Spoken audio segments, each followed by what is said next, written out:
In a shocking and heart-wrenching incident, a man's desperate race to get his pregnant wife to the hospital was met with an unexpected roadblock, an encounter with a law enforcement officer that would take a bizarre turn.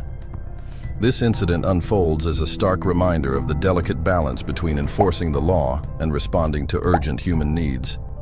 Join us as we delve into the details of this extraordinary story, where a routine traffic situation transforms into a tense confrontation, leaving us questioning the boundaries of empathy and authority in the face of a medical emergency.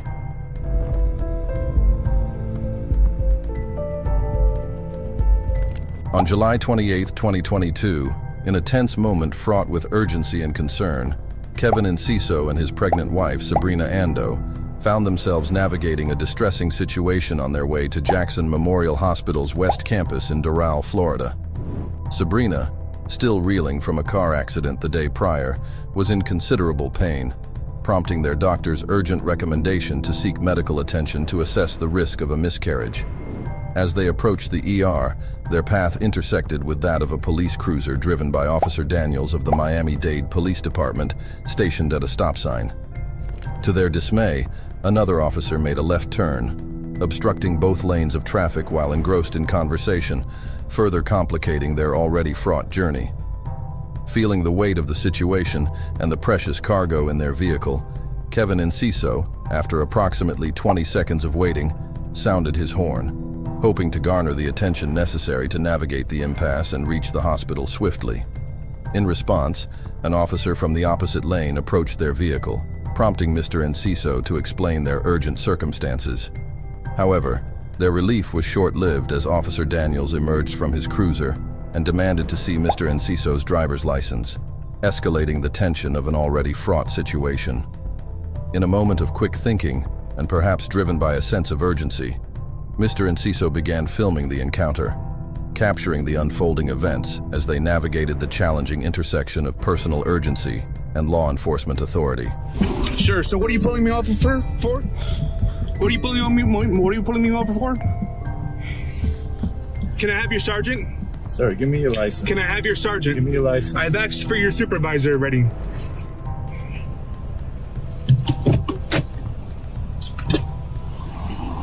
Let me have your license.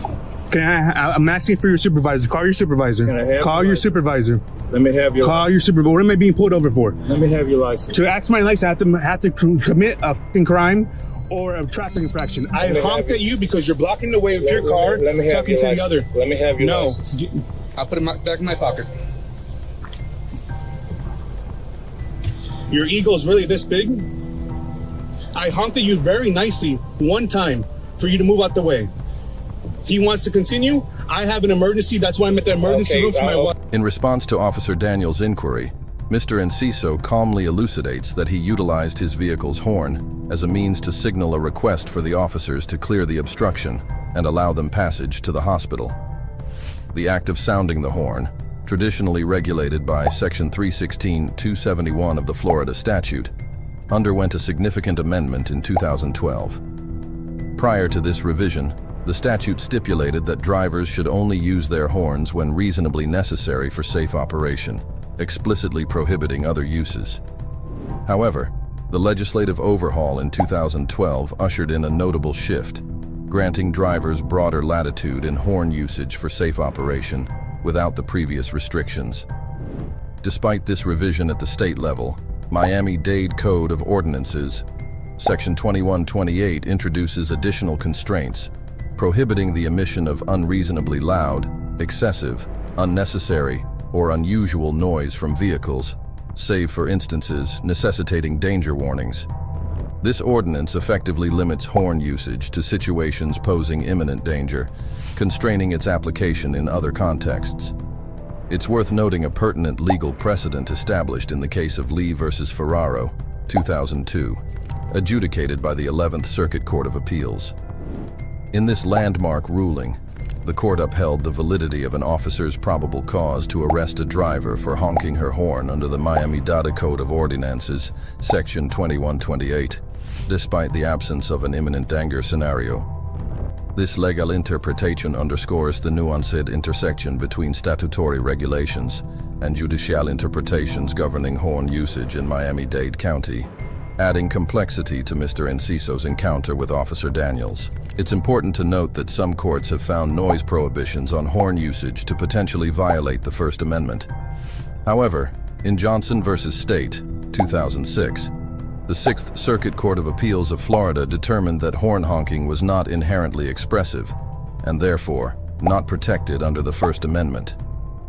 Considering the relevant Florida case law, it's possible that a court could conclude Mr. Ensiso's use of the horn violated the Miami-Dade noise ordinance, even if he intended it as a means of communication rather than a danger warning. Okay, we're gonna if you need emergency help, that's one thing. I already told you that. Okay. That's the first thing I told you when I opened this window. No. You either let me go so you know my emergency, Turn your car or you off. call your supervisor. Turn your car off. Turn your car off. I don't need to turn my car off. Turn your car off. Call your supervisor. Turn your car off. Turn your car off. Here. Get out the car.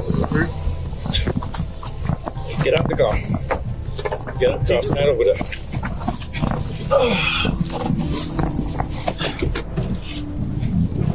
Delta 2105. Searches or seizures. Oh, so you're okay now? I had an accident. Okay, are you I'll okay? call my lawyer. Are you okay? You want to Are you Now, okay? no, I'm having Okay, a well, lot have of a seat. pain, Have a and seat. Have a seat. I don't have to have a seat. Have a seat. Sir. You say you need fire rescue? I Have a don't seat. need fire rescue. I'm at Have the a seat. hospital. Have a seat. I'm Have a fine. seat. I'm not being Have a seat. aggressive. I'm fine. Can you start fire rescue this way? Young lady says she's been involved in an accident. Let me have your license, sir. What infraction? Let me have your license. Let me have your license. I refuse. Okay, we'll deal with you in the morning. Officer Daniels repeatedly requests that Mr. Ensiso display his driver's license, orders him to step out of the vehicle, and requires the Ensiso to wait for paramedics. Under Section 322.15 of the Florida statutes, every licensee must have their driver's license in immediate possession when operating a motor vehicle and presented upon the demand of a law enforcement officer. While the statute does not include limiting language, the Supreme Court held in Delaware v. Prowse, 1979, that detaining a driver to check a license without reasonable suspicion of an offense violates the Fourth Amendment's prohibition on unreasonable seizures. Even though Officer Daniels didn't initiate a traditional traffic stop with lights and sirens, it's likely that a court would consider Mr. Ensiso seized under the Fourth Amendment, as outlined in United States v. Mendenhall, 1980. A person is seized if, considering all circumstances, a reasonable person would believe they were not free to leave. Examples include the threatening presence of officers, displaying a weapon, physical touching, or language indicating compliance. In Brendlin v. California, 2007, the court stated that a person is seized when an officer, by physical force or a show of authority, terminates or restrains their freedom of movement. Applying these principles, the Supreme Court of Florida in Popple v. State, 1993, determined that an officer's direction to exit a vehicle converts a consensual encounter into a seizure. In this situation, a court would likely find Officer Daniels' conduct constituted a Fourth Amendment seizure, particularly when Mr. Ensiso complied with the order to exit the vehicle. While Officer Daniels may argue reasonable suspicion for checking Mr. Ensiso's license due to the noise ordinance violation, Ensiso could argue that the extended seizure while waiting for paramedics was unreasonable, especially if no additional reasonable suspicion emerged during that time. Let me have your driving license, sir. No. I asked you several times, let me have your You can driving ask all license. you want. That's not a All command. right. What is she?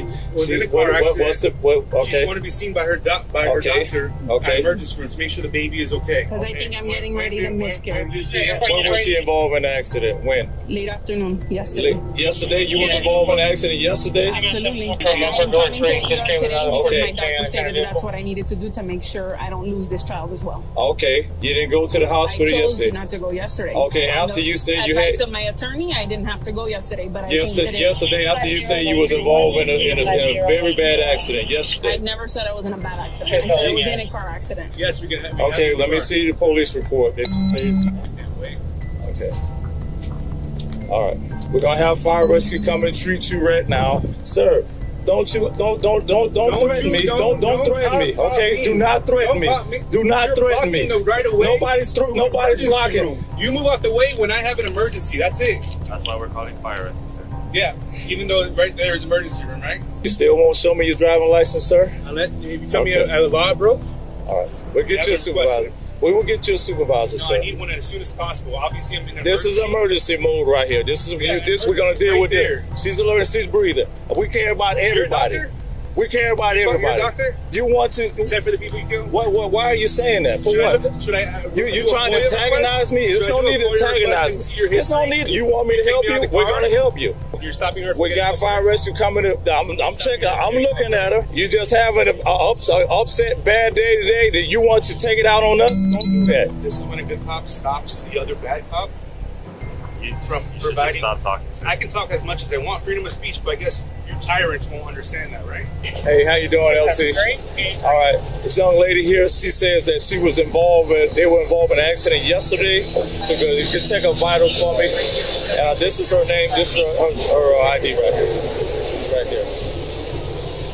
Sir, step on the sidewalk over there. On the sidewalk. That's not a sidewalk. Stay on the curb. Stay on the curb, sir. Stay on the curb. Stay on the curb. Your chance to stay on the curb. You should just listen to what he's saying and stay right there. What's the reason? Because we're treating your wife right now. Once they treat her, you just go right there. Okay, they cleared your wife, okay? Your wife is cleared, okay? Check my blood pressure, but I know it's Check. Get your phone out. Your wife is cleared. She's okay, all right? So there's no need to blow your horn at us and start going off on me and my partner. You don't do that. That's not the way you do things. Is that why you pulled me over? You told us that she was having an emergency. Is that why you pulled me over? Because I blew my horn because you were in the way and I was moving to the emergency room? Okay, you've been cleared by fire rescue. If you would like to still go in there, you can't. Go over there. I'll be working this right here. This is my off-duty job right here. I'm here. I'm here till 10 o'clock tonight. I'll wait over there. You're going to wait over there now? Correct. Okay. And what is your name? Kevin Ensiso. Let me see your driving license so I can let them know who's coming. Let me see your driving license, sir. I'll give it to him when he gets here. Tell me your name again. Kevin Ensiso. All right, Kevin Ensiso. Go ahead. Go ahead. All right.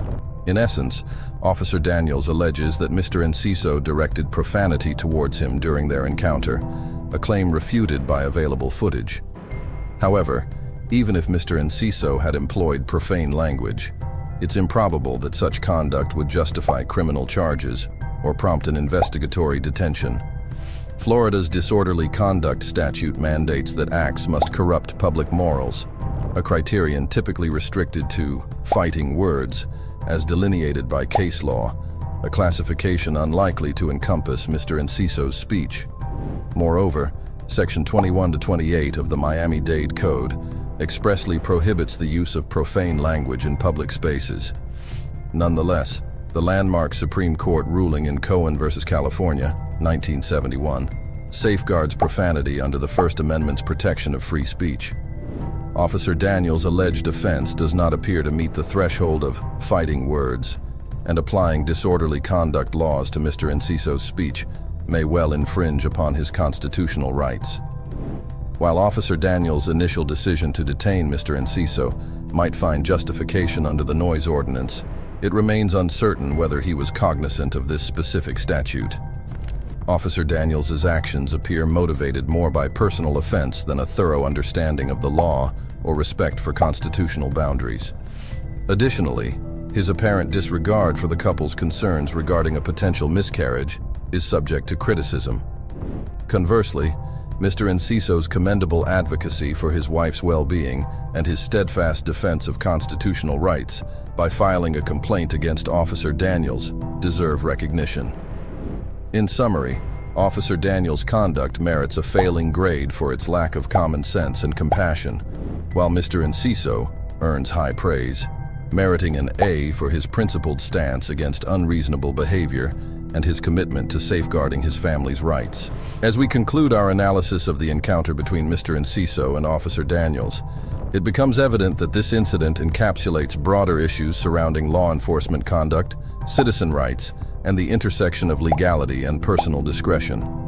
The discrepancies between Officer Daniels' actions and constitutional protections, coupled with Mr. Ensiso's advocacy for his family's well-being and civil liberties, underscore the complexities inherent in police-civilian interactions. This case serves as a poignant reminder of the importance of upholding constitutional rights, fostering mutual respect between law enforcement and citizens, and promoting accountability within the criminal justice system. As we reflect on the implications of this encounter, let us strive for a society where the rights of all individuals are upheld, where law enforcement operates with integrity and empathy, and where citizens can advocate for their well-being without fear of reprisal. Join us in our ongoing exploration of legal and societal issues, as we continue to shed light on important topics that shape our communities and influence our collective understanding of justice and fairness. Thank you for joining us on this journey, and remember to stay informed, engaged, and committed to upholding the principles of justice and equality for all.